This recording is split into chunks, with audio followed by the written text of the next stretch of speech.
Okay, this is lesson 2 in doing long division, and this is a little bit higher level because you'll see that the divisor 3 is not a factor of all of the numbers in the dividend, which is the number that we're dividing up in the first place.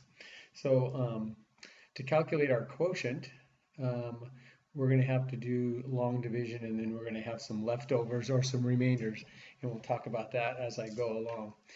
I set up the problem like in the prior lesson where you can see that we're dividing 3 into 5,000, we're dividing 3 into 700, and we're going to divide 3 into 20 and 3 into 4. But you'll see it doesn't work out the same as in the first problem because 3 is not a factor of all of these numbers. So let's just do the step-by-step process, and we'll see how it goes. So first thing we have to do is we have to divide that 3 into the 5,000.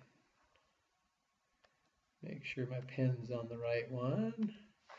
Okay, so here we go. So 3 goes into 5 one time. And so then we multiply the 1 times the 3 to get 3. Now we have to subtract the 3 from the 5. And we have 2 left over. Okay, so what are we actually doing here? We've actually said that 3 goes into 5,000 at least 1,000 times. Okay, at least 1,000 times, but not more than 1,000, not 2,000 or 3,000. So now we have to do the multiplication down here, and we're really saying that 1 times 3 is 3,000. So we're going to have this, what we're actually saying is that when we subtract this 3,000 from the 5,000, we have 2,724 left. Okay, so we're going to bring down the 7. So now what we're really saying is that we're dividing 3 into 2,700, not 27, because this is in the thousands position, and the 7 is in the hundreds position. Okay, so let's do the math and see what happens. So from our math facts, we know that 27 divided by 3 is 9, or 9 times 3 is exactly 27. So 9 times 3 is 27. I'm going to put the 27 down here below, subtract that out, and I end up with 0. Now I can bring down the 2. And remember, this is really 20. Right? So we're dividing 3 into 20 now, not 2. Okay, so 3 goes into 2 0 times. So we have to put that 0 up there. And that's going to be our little placeholder there because it goes in 0 times. Now I can bring down the 4. So I end up with 3 into 24. Well, I know from my math facts again that 3 times 8 is 24. So it'll go in there exactly 8 times. So we put the 8 up here, and then we multiply it out. 8 times 3 is exactly 24. And we subtract those.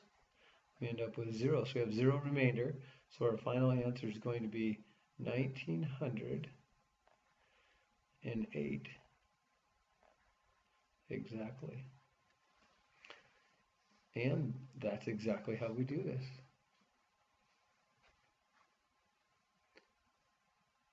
Okay, now we're going to pause for a moment, and I'm going to give you another problem, and you can work it out. It's going to be very similar to that one.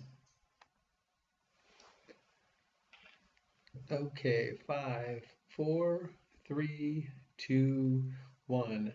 Okay, now here's our second problem, and I'm going to have you work this problem out yourself. It's very, very similar to the previous problem. I'm going to give you about 2 minutes to figure that out, and then I'm going to come back and we're going to go through this problem together.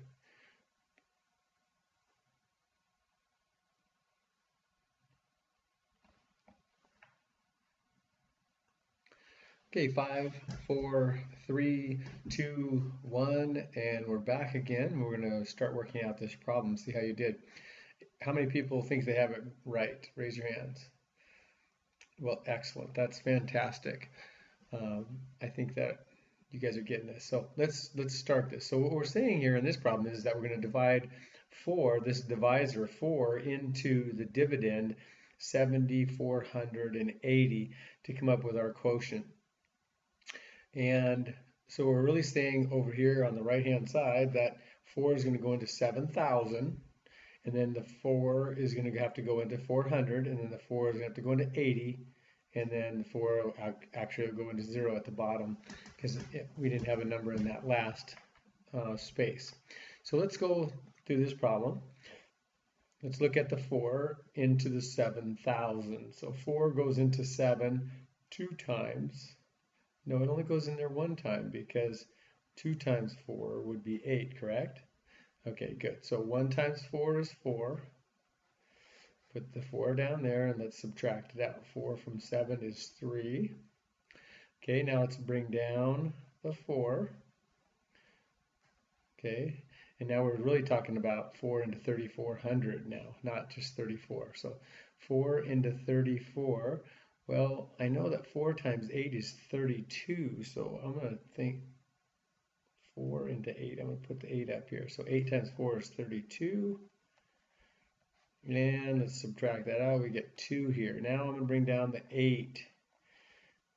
And we'll put the 8 here. Well, 4, I know 4 goes into 20 5 times. I know 4 goes into 8 2 times. So I think it's going to be 7, right? And 7 times 4 is 28. So it works out perfect. So 7 times 4 is 28.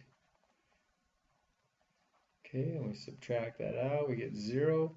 Now I bring down the 0. 4 goes into 0 0 times. So we're going to put that 0 up here. Our final answer is 1,870. How many people got that correct? Raise your hand. Awesome.